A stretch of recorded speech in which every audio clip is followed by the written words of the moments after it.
Chapter 1. Newly transmigrated God. Shiwei had transmigrated to another world, contrary to the popular trend of unlucky fellow transmigrators, who became creatures such as goblins and gale wolves. He had become a god, but Shiwei did not think that he was all that lucky. In fact, if he had the choice, he would rather switch places with those other transmigrators. Why, you'd ask? Because regardless of whether their souls or bodies were reincarnated, at least they had a physical body. He, however, became a ball of light. Not only that, the divinity that he had been imbued with as the god of games was already borderline unstable, to the point where after a while, he might not even be able to maintain his form as a ball of light. Utilizing the little divine energy he had left, he quickly checked through his divine records, his findings making him not know whether to laugh or to cry. In this fantasy world he was thrown into, there were lots of different deities, most of which were ancient, having existed for long periods of time. With him, the god of games being relatively new and inexperienced as a god. In fact, his particular divinity was born in a very unorthodox way, from a past kingdom called Tierra in the mortal realm, the prime material plane. The 11th monarch of this kingdom, Yakaran the 11th, was said to be an immoral, self-indulgent ruler, spending all his days addicted to games, be it card games, chess, or games like polo and soccer, without attending to internal affairs. He had always been an atheist, not believing in or liking any religion. However, in this world, filled with different deities, being an atheist in itself was an act of heresy. Even he, as a monarch, would be ill spoken of and called into question. This trait would be used as an excuse for those who coveted the throne and wanted to condemn him and renounce his claim to the throne. Stuck with the dilemma of wanting to prevent anything of the sort from happening, but not wanting to bow his proud head to any religion, he thought of a perfect plan. He announced that he was a believer in the god of games and launched a multifaceted plan to make his people join the religion he created, giving promises and benefits to the aristocrats, and by enforcing the law, somehow managing to pull together the Church of the God of Games.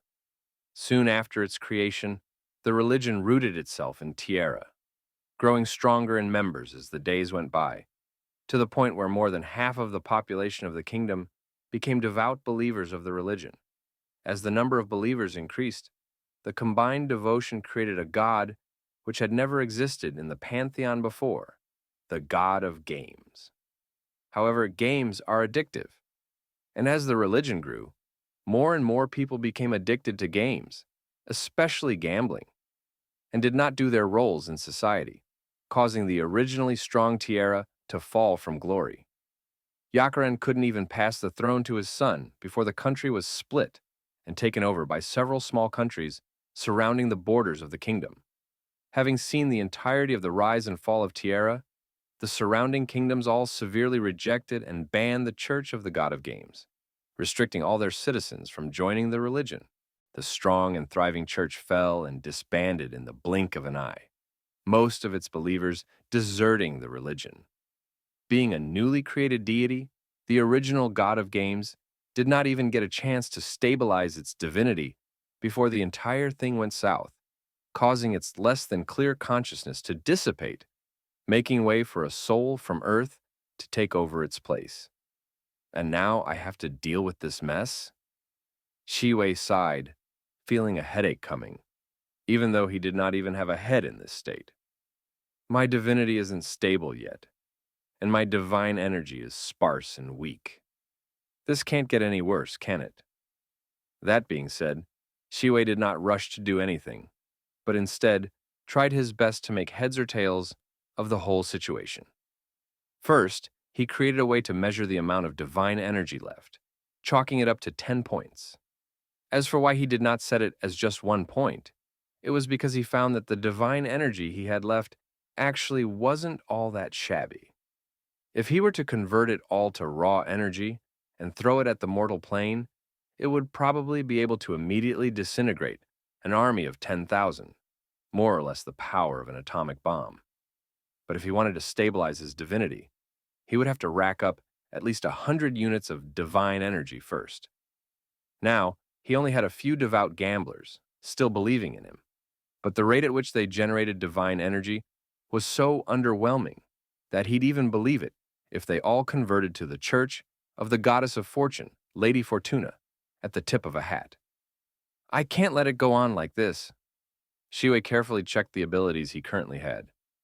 Deities often had a variety of different abilities, but at the very core, each deity was composed of three basic traits: divine grace, divine fury, and divine order. To put it simply, divine grace was when a deity communicates with their believers in the mortal realm, leaving behind prophecies and sacred items, or imbuing their believers with strength and power. Priests and clergy for the church could also call upon the deity's power to perform spells and divine feats. Divine fury was a deity's power and rage, a threshold that mortals could not encroach or even think of tainting. Divine punishment was an extension of this trait. Divine order was the basis of a deity's divinity, a power so great that it was on the same level as the laws of nature itself. For example, a god of harvest could ignore the seasons and allow crops to sprout and grow, and to control harvests, and even control the weather to a certain extent, as long as it is part of their sphere of influence. Deities could single-handedly affect the natural laws of the world. That being said, many deities had overlapping spheres of influence. As an example, three high-ranked deities, God of the Sun, Emporio, God of Light, Leante, and Day Chaser Yukov, and a whole bunch of lower-tiered deities have influence over the concept of light. As the god of games, Shi Wei's divine order was very ambiguous, as he had influence over everything that had to do with games, even the concept of luck and fortune. While that looks and sounds pretty amazing, if he were to compare the influence he had over these concepts, he would probably do even worse than a third-grade deity. To put it in another way, Shiwei could extend his influence to a certain extent as a god of beasts, to control wild animals, and even magical beings, as animal hunting and beast fighting are considered games. However, if an actual deity of beasts had 90% influence over beasts, Shiwei's influence might not even be 1%. The jack of all trades, but master of none. No wonder his believers deserted his religion so easily. If they wanted specific blessings and gifts from him, they could just as easily gotten the same blessings from other gods, and maybe even stronger blessings than the ones he could have given. You're a gambler and you want a lucky streak? You can worship Lady Fortuna. You're a gladiator and you want a stronger body? You can worship the god of war. You're a rider and you want to develop a stronger relationship with your mount.